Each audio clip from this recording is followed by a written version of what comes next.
Oui. Par rapport à la hauteur des ralentisseurs Non, pas forcément. Pas forcément, Mais je sais qu'il y avait eu plein de oui, journalistes voilà, qui comme étaient venus. souvent en moto. Ouais, il y a eu plein de Là, c'est vrai journalistes. que c'est un peu exagéré. Et celui-là encore, il est assez doux. Parce qu'il y en a d'autres qui sont beaucoup plus brutaux. Et lui encore, ça peut aller. Mais d'autres, ouais, je sais que la garde, ils y vont fort. Hein. Ouais. Mais je viens pas pour la hauteur, pas cette fois-ci. Eh bien, bonjour tout le monde. Aujourd'hui, je fais une vidéo un petit peu, pas pilotage, mais conseil en cas d'urgence. En fait, vous voyez ici, il y a un dodan et je vais vous éclairer un petit peu pour savoir comment prendre un dodan en cas d'urgence. Parce que ça peut arriver à tout le monde d'arriver trop vite sur un dodan, vous doublez, vous ne l'avez pas vu, ou alors vous n'avez pas pris cette route depuis quelques mois et là, hop, comme un champignon est sorti un dodan. Donc en fait, ça peut arriver à n'importe qui d'arriver trop vite sur un dodan. Et si vous ne voulez pas qu'il se passe ça,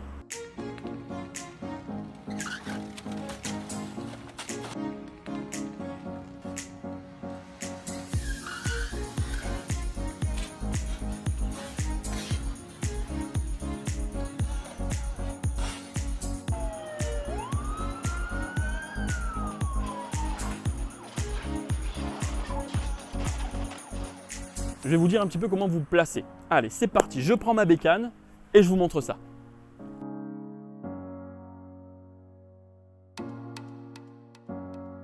Allez, je vous récupère en voix off et je vous explique plus en détail. Donc là, on me voit arriver. Un peu avant le dodan, je me lève. Je comprime la moto comme si je voulais sauter le dodan. La moto va se retrouver comprimée, va rebondir, donc va donner un transfert de masse vers le haut et va l'alléger pour pouvoir passer le dodan plus facilement. Il est très important de se lever de la selle, même si vous ne comprimez pas la moto, au moins levez-vous, ça évitera au cul de la moto de vous envoyer vers l'avant et d'avoir un trop gros transfert de masse vers l'avant, ce qui vous évitera de vous retrouver dans la même situation que les deux personnes précédentes dans les vidéos. Ce qui est important aussi, c'est de ne pas se crisper. Serrez bien fort les mains, mais restez assez souple des bras et des jambes. Et surtout, règle d'or, ne touchez en aucun cas au frein. Vous décélérez, vous pouvez freiner un petit peu, jusqu'à 2-3 mètres avant le dodan, et ensuite, vous lâchez les freins et vous enroulez le dodan.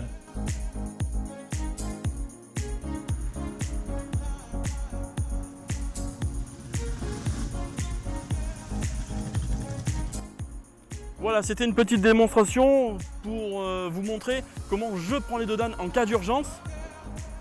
C'est pas pour vous inciter à rouler vite ou à les prendre vite, mais en tout cas, si jamais vous arrivez trop fort sur un dodan, vous savez comment faire. C'est un petit peu comme le principe d'un cavalier avec son cheval. Il faut se mettre un petit peu en arrière, beaucoup absorber avec les jambes et avoir un appui. Surtout, lâchez le freinage avant le dodan. Vous lâchez le freinage pour avoir le transfert de masse qui va s'alléger et ensuite vous faites une pression quelques mètres avant le dodan, mais ça il faut calculer avec la vitesse. Vous faites une pression vers le bas pour que le transfert de masse remonte et qu'il y ait un minimum de poids lors de la prise du dodan. Voilà, je vous dis à bientôt lors d'une prochaine vidéo. Allez, ciao!